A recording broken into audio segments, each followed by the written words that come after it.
Durante la primera mitad del siglo XX, dentro del campo administrativo surgiría una teoría en reacción a la simplificación estructural y operativa del Taylorismo, la escuela de las relaciones humanas.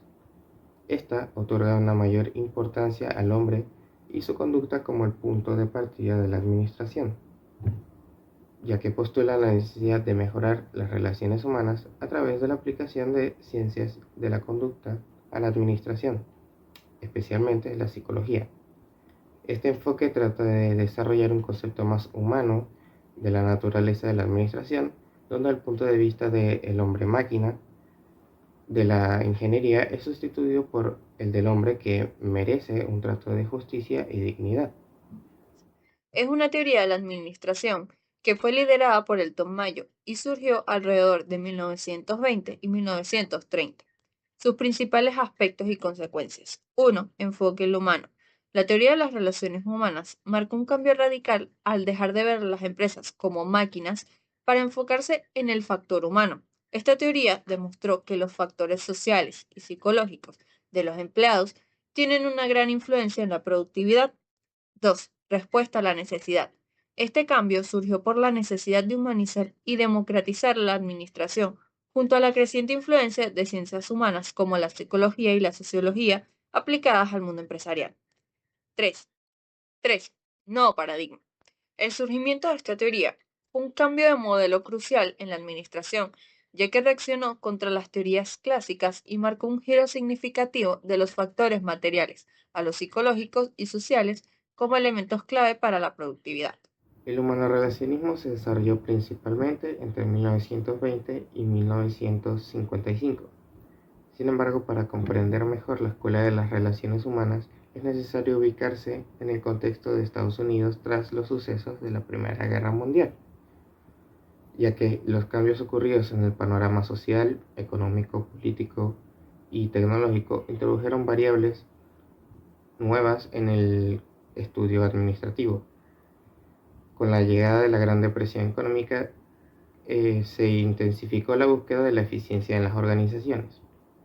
¿Qué sucede? En ese tiempo los textos de Weber y de Fayol no fueron traducidos al inglés ni publicados en Estados Unidos, sino como hasta finales de 1940. Entonces, los teóricos estadounidenses de la primera mitad del siglo XX no estuvieron al tanto de las aportaciones de estos autores. En tanto, se quedaron y partieron de donde Taylor y sus seguidores se quedaron. ¿Qué sucede entonces? Los efectos de la guerra y el abuso del sistema taylorista provocaron una ola de desempleo y sobreexplotación de los trabajadores en las industrias. Y bueno, en un país democrático como Estados Unidos, los trabajadores y los sindicatos alcanzaron a visualizar e interpretar la administración científica como un medio sofisticado de explotación de los empleados a favor de los intereses corporativos. Las reacciones negativas de los trabajadores frente al taylorismo y los resultados mediocres de su aplicación generaron un desarrollo en la psicología industrial. Entonces, los administradores tuvieron que reconocer que las personas tienen necesidades y valores que al parecer no exhibían en los primeros teóricos tradicionales. No era lo que consideraban un comportamiento económico racional. Es así que la teoría de las relaciones humanas nació de la necesidad de corregir la tendencia a la deshumanización del trabajo. Se opone a la idea de que solo los incentivos económicos determinan la conducta y afirma que las personas y las normas sociales, la dinámica en grupo, tienen una influencia decisiva, subrayando la idea de que el comportamiento, las actitudes, los sentimientos de los trabajadores y los gerentes son tan importantes para explicar el desempeño como los aspectos técnicos del trabajo.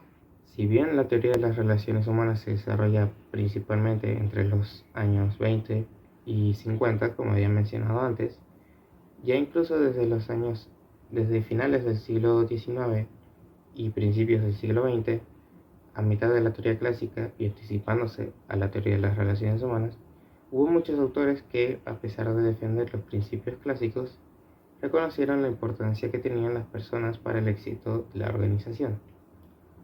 Uno de los pioneros en la aplicación de las relaciones humanas a los procesos administrativos fue Mary Parker Follett, quien fue la primera mujer con estudios profesionales en psicología y sociología que estudió el factor humano en la empresa y la forma de dirigirlo.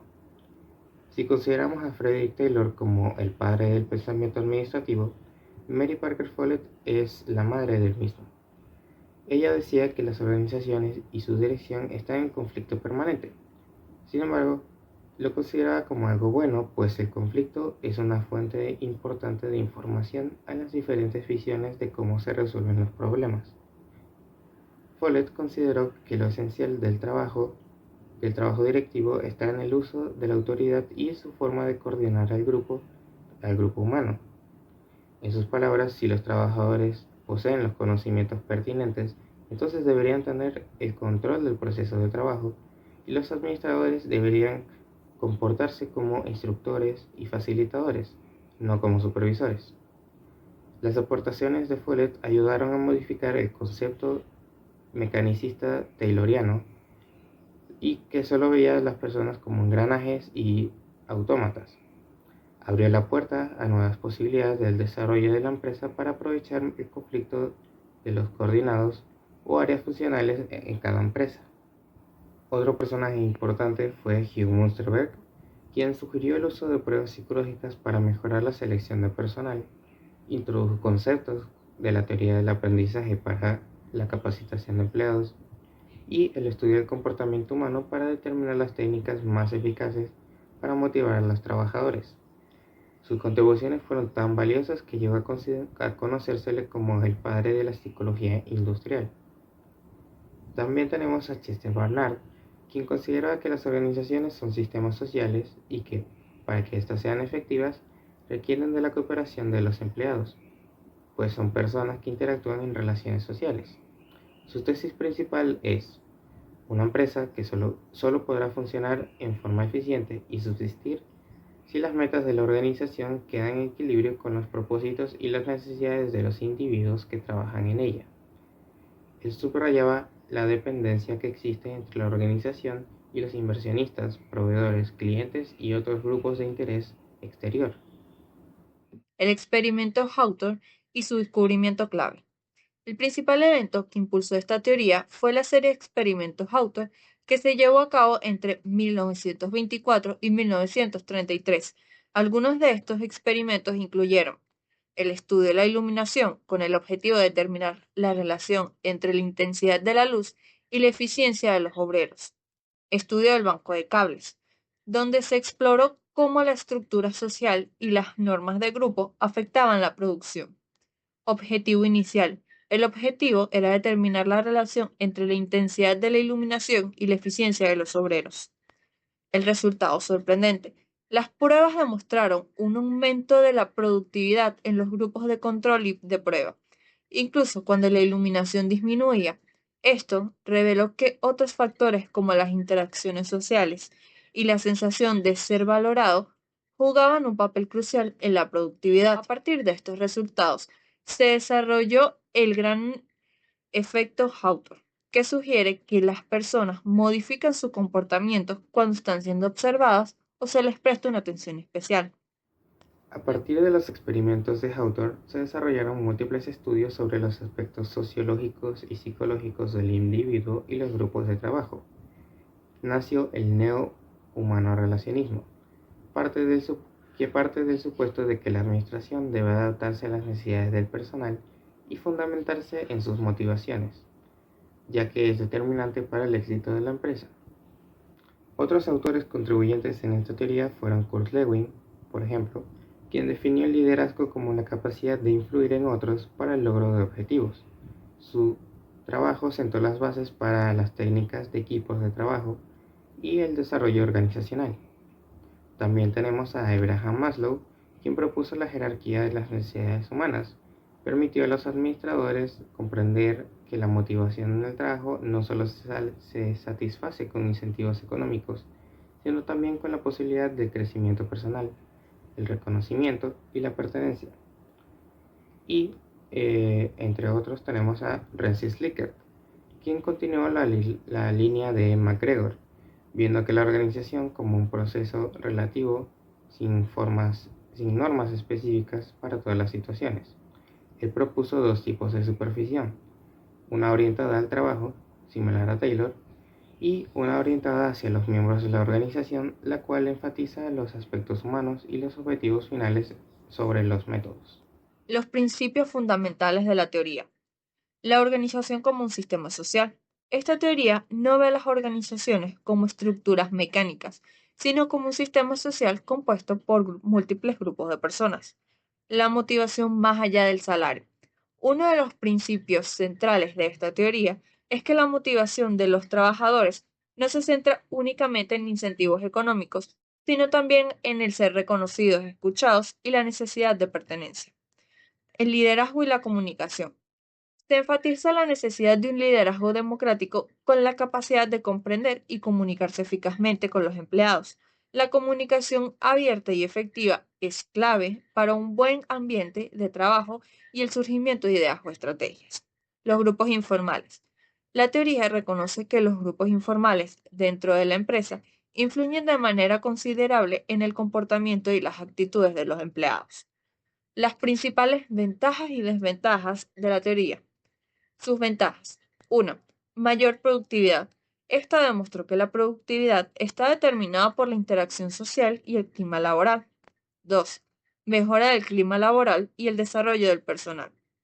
El trabajo es una actividad que influye en el desarrollo personal y un ambiente armonioso conduce a una mayor satisfacción de los empleados. Y 3. El mayor compromiso.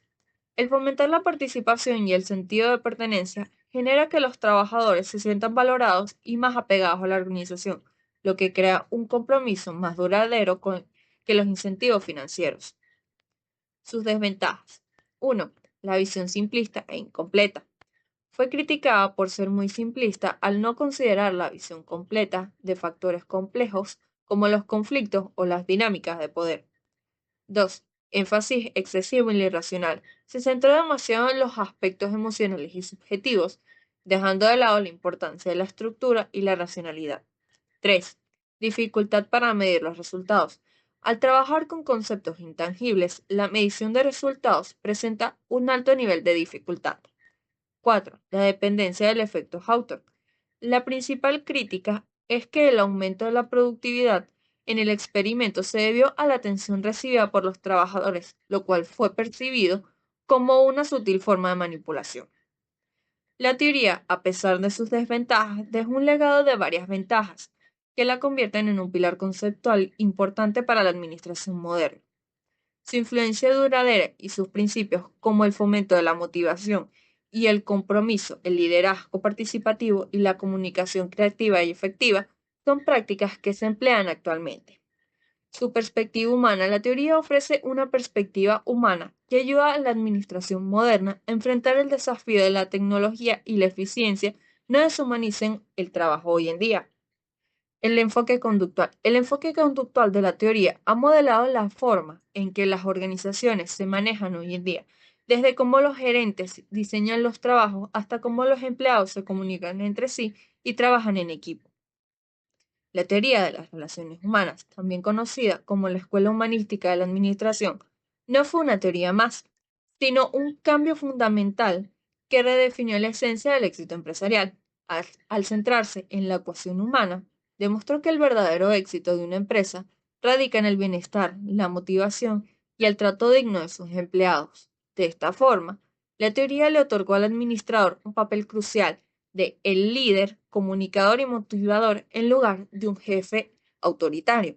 A pesar de estas críticas que recibió por su enfoque excesivo en lo emocional, la teoría sentó las bases para el estudio del compromiso organizacional. Su legado es tan relevante hoy en día que incluso con los avances de la tecnología y la eficiencia como sus prioridades, las preguntas que planteó originalmente siguen vigentes. En un mundo donde la tecnología podría deshumanizar el trabajo, esta teoría nos recuerda la importancia de mantener una perspectiva humana, creando ambientes laborales saludables y fomentando un liderazgo participativo. En esencia, la teoría de las relaciones humanas nos enseña que el activo más valioso de cualquier organización siempre serán las personas.